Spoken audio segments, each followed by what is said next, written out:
isso. Mas é uma das características. Uma das características é essa, é o que se fala em hebraico, refuá, saúde. E aliado a outros pilares, que é fazer bem o próximo, justiça social, que é uma coisa que nós fazemos muito lá de responsabilidade social, em vários setores no nosso país, não só em São Paulo, em outros lugares também. Mas esse investimento... Existe até uma escola agora lá no Einstein, né? Já existe há muitos anos, inclusive, uma faculdade de enfermagem. Olha só! Nós formamos enfermeiros que vão para outros hospitais, alguns ficam também na nossa instituição, são treinados lá. Porque uma das missões de uma instituição de saúde tem que ser gerar conhecimento. Com certeza. Nós temos que gerar conhecimento. E é por isso que, quando nós entramos na UTI com nossa equipe, um dos princípios era o seguinte: nós temos que tratar o paciente da melhor forma. Não é só usar os aparelhos, não. Os aparelhos são recursos. A gente tem que tratar... O ser humano. Gente, o ser humano. Na hora que nós tratamos com os melhores recursos, por que não utilizar a experiência desse tratamento para fazer trabalhos científicos?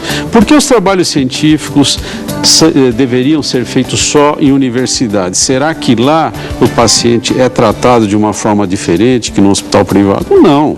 Na horizontal todo mundo é igual, então nós temos que tratar da mesma forma.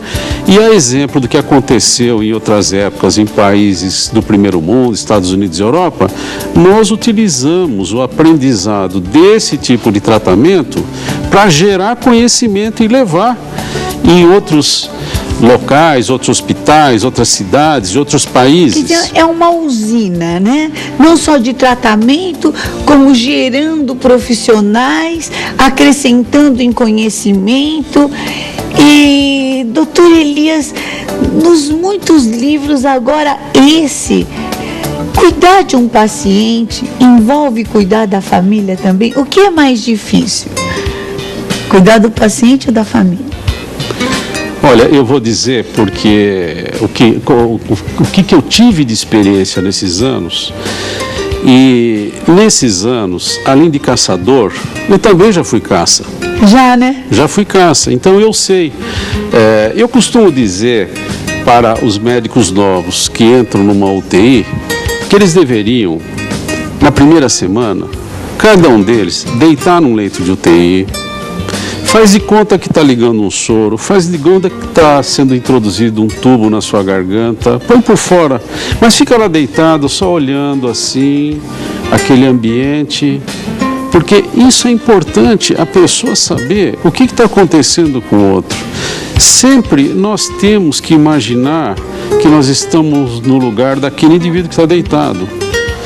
Porque eu estou numa fase da vida que eu tenho meu pai vivo, muito doente, coitado, mas faz parte da vida. Minha mãe faleceu há pouco tempo, eu tenho filhos, eu tenho netos. Aliás, eu preciso mandar um abraço para o Dr. Marcos. Dá licença, Dr. Marcos, que Nobel do nosso coração. Eu sei que vocês gostam muito do Marcos, ele é um médico muito querido, minha filha também. Mesmo. Eu sou um privilegiado nesse sentido.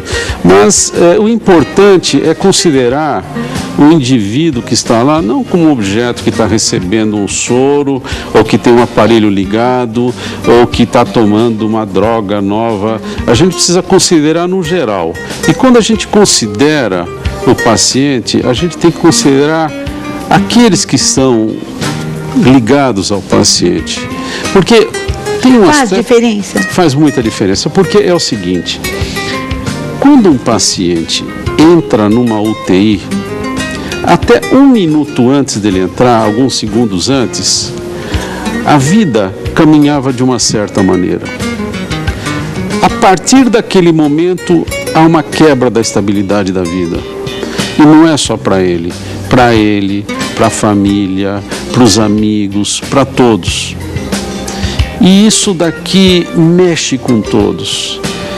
Gera uma insegurança, gera uma instabilidade em relação ao desconhecido. O indivíduo pode ser o indivíduo mais rico que existe, ou mais pobre. Tem um certo momento que as coisas não dependem do dinheiro. Isso não faz diferença. Não depende do poder. Depende de um atendimento, um tratamento adequado, humano. E eu digo isso porque a gente também precisa, às vezes, daquele calor, daquele colinho do profissional, daquele colinho do médico. E é só naquela hora que a gente está passando por alguma dificuldade, a gente valoriza o profissional. Infelizmente, o mundo caminha, em alguns aspectos, para um outro sentido.